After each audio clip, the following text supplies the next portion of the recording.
Salam saudara, kembali saya Rosi menjumpai Anda dalam program Aku dan Dia. Bagaimana kabar Anda dan keluarga?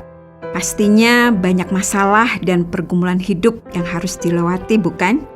Syukur kepada Tuhan karena kehidupan kita yang telah percaya kepada Tuhan terhubung dengan Dia yang adalah sumber dari kekuatan kita. Saya masih mau mengajak Anda untuk membahas tentang Tuhan yang adalah pokok anggur. Selamat mendengarkan.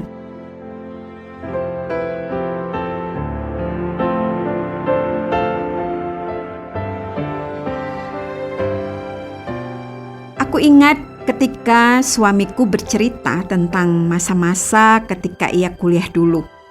Pada saat itu tentu saja belum ada yang namanya telepon genggam seperti sekarang, yang bisa dipakai untuk berkomunikasi dengan mudah. Pada zaman itu, sarana komunikasi yang paling lazim adalah dengan menggunakan surat. Suamiku termasuk jarang mengirimkan surat kepada orang tuanya, sampai-sampai katanya almarhum ayahnya pernah mengatakan, "Tulisanmu itu unik, datangnya jarang-jarang, kebanyakan sulit dibaca. Yang paling gampang dibaca cuman angka-angkanya saja." Maksudnya tentu sangat jelas. Ia ingin agar suamiku lebih sering menuliskan surat dan mengirimkan kabar yang bukan hanya bersurat kalau sedang membutuhkan kiriman uang saja. Setelah kami menikah dan kemudian memiliki anak-anak yang sudah besar dan kemudian mereka tinggal di kota yang jauh karena pendidikan mereka, aku lebih bisa memahami perasaan ayah mertuaku itu. Bahkan di zaman setelah alat komunikasi menjadi sangat canggih, sehingga sebenarnya anak-anakku bisa juga menghubungi aku kapan saja, hampir tanpa halangan sama sekali. Tetap saja mereka tidak menghubungiku sesering yang aku harapkan. Bahkan sering juga mereka melakukan apa yang ayah mereka lakukan ketika ia masih muda dulu. Mereka menghubungiku ketika mereka membutuhkan sesuatu. Sampai-sampai pernah suatu saat ketika anakku sulung menelpon dengan bercanda, aku langsung menjawab, "Apa? Berapa?" sebelum ia mengatakan apa-apa. Karena anakku tahu bahwa aku hanya bercanda, ia tertawa mendengar aku mengatakan demikian. Dan memang ia sedang membutuhkan sesuatu pada saat itu. Aku sedikit mengomelinya karena ia baru menelponku ketika ia membutuhkan sesuatu. Namun, bukankah aku juga sering bersikap demikian dalam hubunganku dengan Yesus, Tuhan yang adalah sumber segala yang baik di dalam hidupku. Aku sangat memahami bahwa dari dalam diriku sendiri aku tidak memiliki kekuatan apapun untuk menghadapi banyaknya masalah di dalam kehidupanku sendiri. Aku juga tidak memiliki kemampuan yang cukup untuk menunjukkan kehidupan yang baik dan menyenangkan hatinya. Aku juga sepenuhnya hanya bisa bergantung kepadanya dan sepenuhnya mengandalkan Dia sebagai sumber kekuatan di dalam kehidupanku. Dan yang sangat menguatkan aku, Yesus bukan hanya memahami tentang kenyataan ini. Ia pasti sangat mengerti tentang keterbatasanku, tentang ketidakmampuanku untuk bertahan menghadapi berbagai masalah dan beban kehidupanku, dan juga tentang kebergantunganku sepenuhnya kepada pertolongannya untuk melakukan apa yang berkenan kepadanya. Yang sangat luar biasanya, Yesus bukan hanya memahami dan mengerti keadaan itu.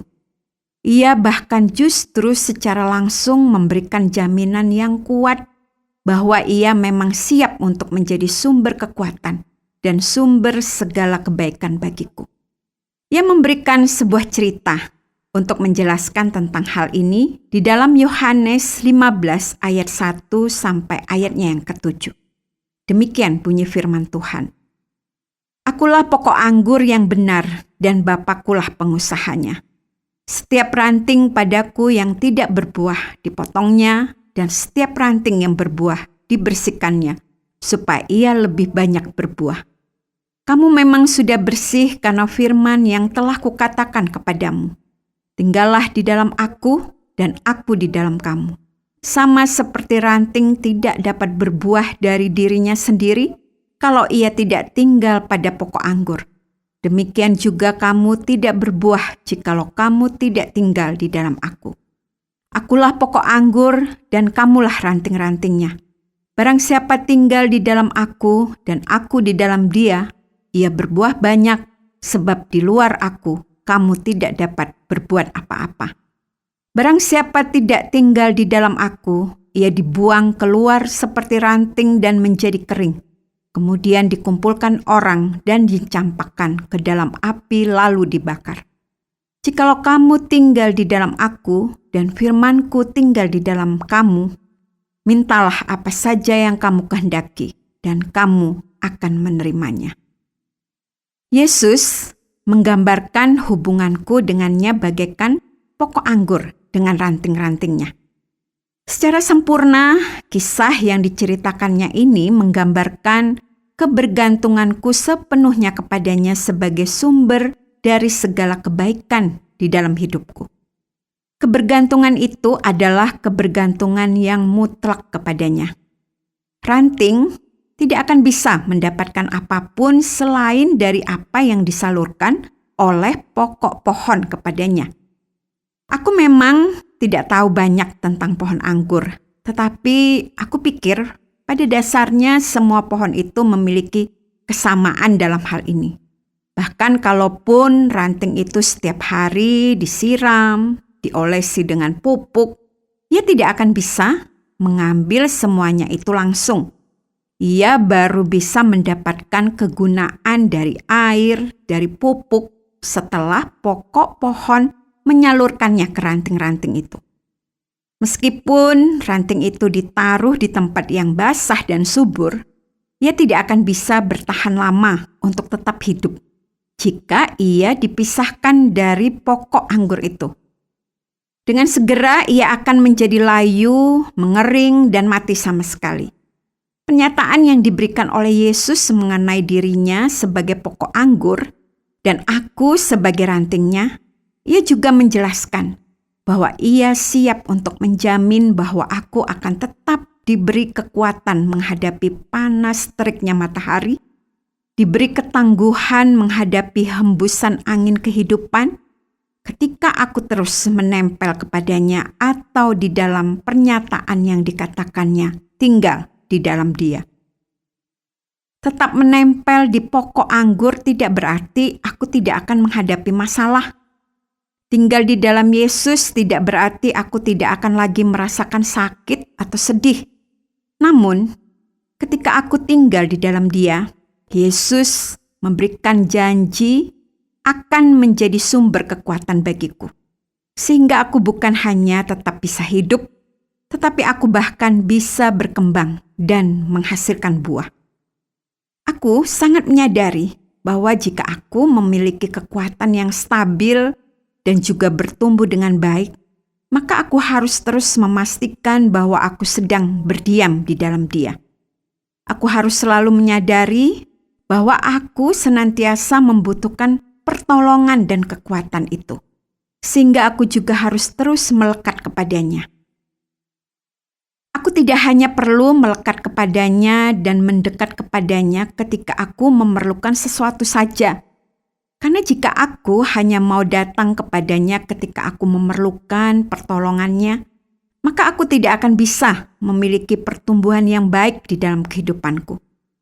Keinginanku untuk tinggal di dalam Dia, melekat erat kepadanya, itu yang menguatkan aku untuk terus berpegang teguh kepada keyakinanku akan kesetiaan dan janji-janjinya, baik pada musim yang tenang maupun ketika angin bergelora.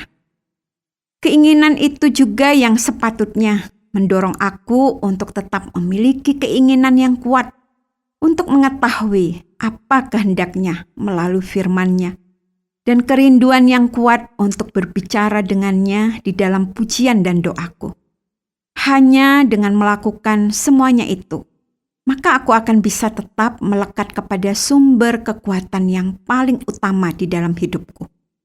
Dan bagaikan ranting dari pohon apapun, keinginan yang kuat untuk senantiasa melekat kepada pokok pohon itulah yang satu-satunya menjadi jaminan baginya untuk terus mendapatkan makanan yang menjadi sumber kelangsungan bagi hidupnya. Engkau ada bersamaku di setiap musim hidupku,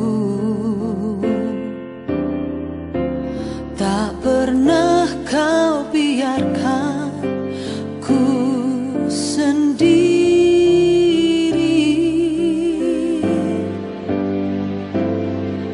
Kekuatan di jiwaku adalah bersamamu, tak pernah ku ragukan kasih-Mu.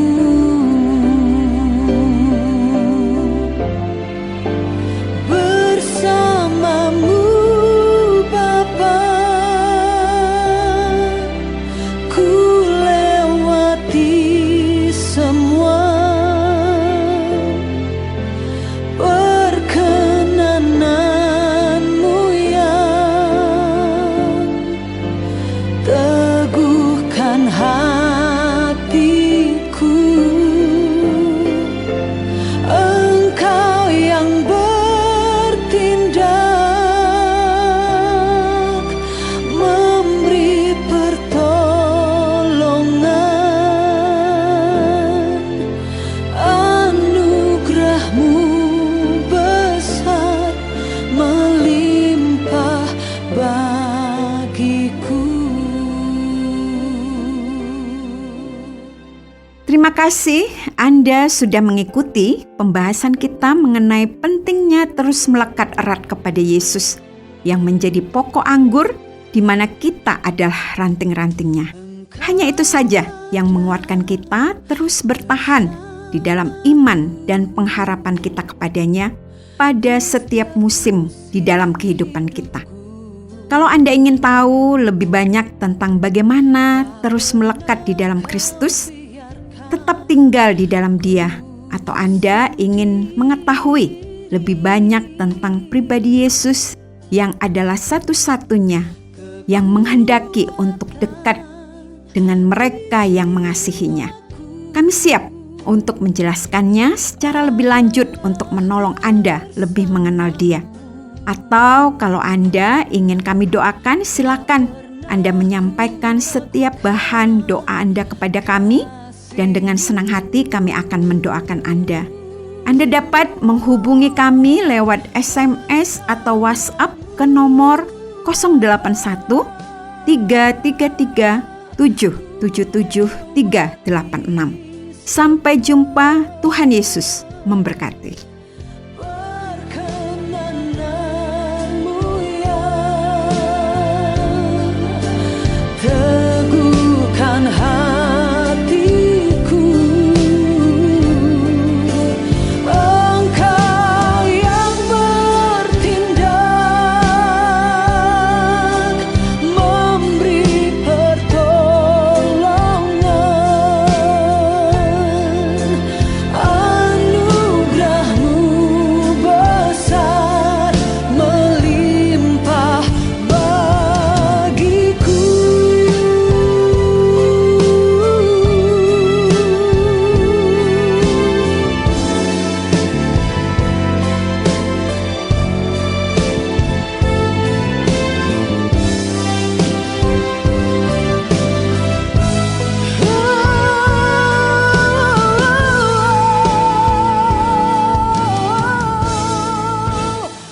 Bersamamu Bapa.